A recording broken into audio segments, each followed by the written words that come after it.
Well, there you have it. Florida gets absolutely throttled by Kentucky on the road. Ryan Davis, Kentucky running back, has a career day, leads the Wildcats to the third straight win over Florida in the head-to-head series. It's the first time they've done that since 1948 through 1951. Please excuse the advertisements on the screen. I mean, he's getting hit. Yeah, Jesse Palmer, who was commentating on the game, said he's having a Heisman campaign kicked off here today, which he absolutely is. Florida's defense was absolutely atrocious. It was not the defense that you saw from Florida over the first four games. I mean, not even against Utah in their previous loss did they give up that much. Not even close.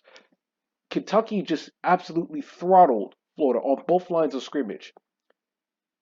Another special teams mistake, a personal foul because Dijon Johnson tried to leap over one of the Kentucky blockers who's blocking for their punter. That's a 15-yard penalty, which negates a third down and allows Kentucky to drive down the football field for a touchdown. What is it with Florida and these special team mistakes? When is Billy Napier gonna get his special teams together? And when is Billy Napier going to stop trying to run the football on passing downs, which is second and third down and long, wasting a down, trying to hand it off to Trevor Etienne on a third down and 9 in the fourth quarter, knowing you were going to have to go for it? If you knew you were going to go for it on fourth down, why would you run the football on a third down and 9 and waste the play and waste the down? I could have lived with that play call if it was third down and 5 because you're a lot closer to the first down marker. It was third down and 9.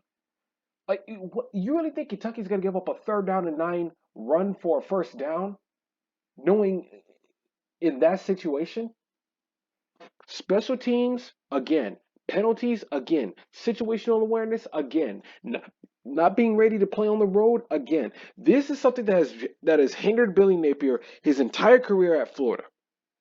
When Florida's on the road, Billy Napier doesn't know what the he's doing.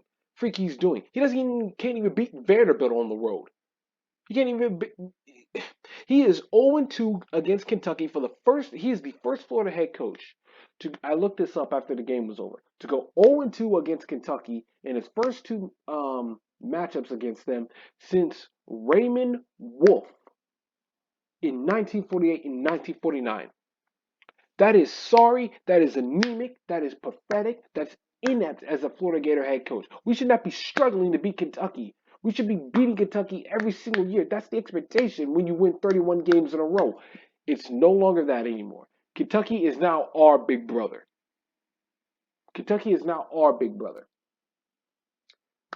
Florida, when it was Florida and Kentucky, there was a point in time where Kentucky looked for ways to lose against Florida. Now it's the other way. Now it's Florida looking for ways to lose against Kentucky. This to me is much worse than the loss last year. The loss last year, you felt as if Florida made too many mistakes and Kentucky just capitalized on it. This one, Florida made too many mistakes and they got outcoached at the same time.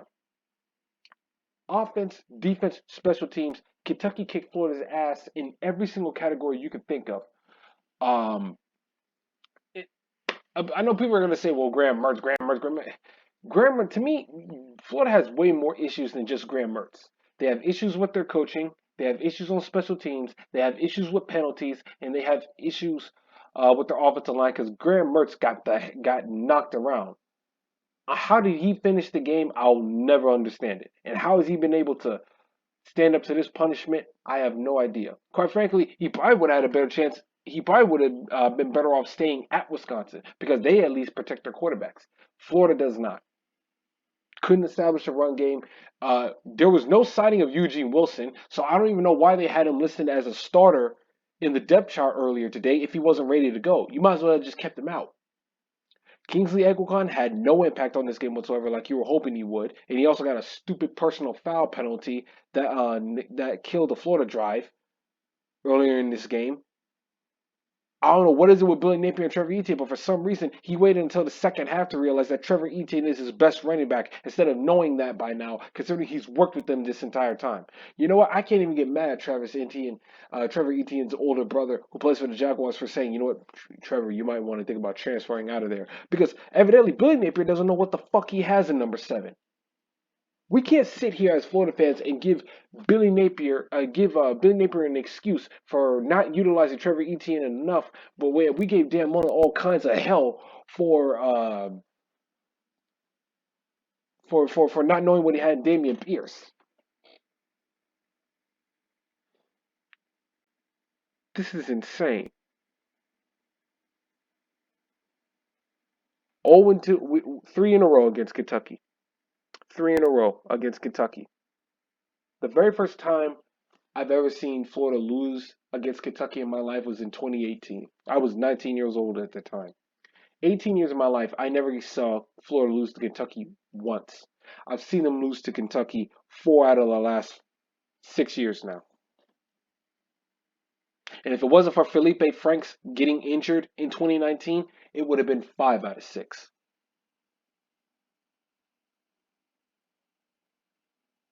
And there were some games that Florida played against Kentucky the previous few years where Kentucky should have won already. 2017, 2015, 2014. Quite frankly, Kentucky should have dominated us over the last 10 years the way LSU has dominated us over the last 10 years. This is anemic. This is pitiful. I'm through with Billy Napier. Not as a head coach, but in terms of as long as he's the play caller and the offensive coordinator, I'm done with Napier. The only way I can possibly think about getting back on the Napier bandwagon is if he hires an offensive coordinator and let him call the plays and hires a special team head coach. Because apparently, whoever he's got in charge of special teams head coaching, they don't know what they're doing. And you know what? If I was Billy Napier, I would make I would change special teams coordinator after the South Carolina game. I'm not waiting until the end of the year. Make the change for as special teams for the special teams coordinator position or the game changers coordinator position, as he likes to call it, after heading into the bye week after the South Carolina game is over. I wouldn't even wait the entire season. Yeah, it's game changing, all right, in the other team's favor. Just unbelievable. Every time Florida gets something good going, they shoot themselves in the foot and kill their own momentum. This is Billy Napier in a nutshell during his time coaching at Florida. Win a game you weren't supposed to, whether it be Utah or Tennessee, and then you embarrass yourself for the rest of the year. You beat Utah last year, top 10 team, inaugural debut. Billy Napier's inaugural debut at Florida. Lose 2 of the next 3 and almost lose to South Florida. Beat South Carolina, a game you probably weren't supposed to win. Lose your final 3 games in embarrassing fashion against Vanderbilt and Oregon State in the bowl game. Beat Tennessee, you struggle mightily against Charlotte when you should have beat them by at least 4 touchdowns. And then you go on here and you put up this pathetic performance against Kentucky. You didn't even compete. You didn't even compete in this game. It'd be one thing if you would have lost like 33-31. You didn't even show up. You didn't even show up. Yeah, well, at least you can say Florida's streak of not getting shut out in the football game stands. Sadly, that's the only positive that I can say about the Gators right now.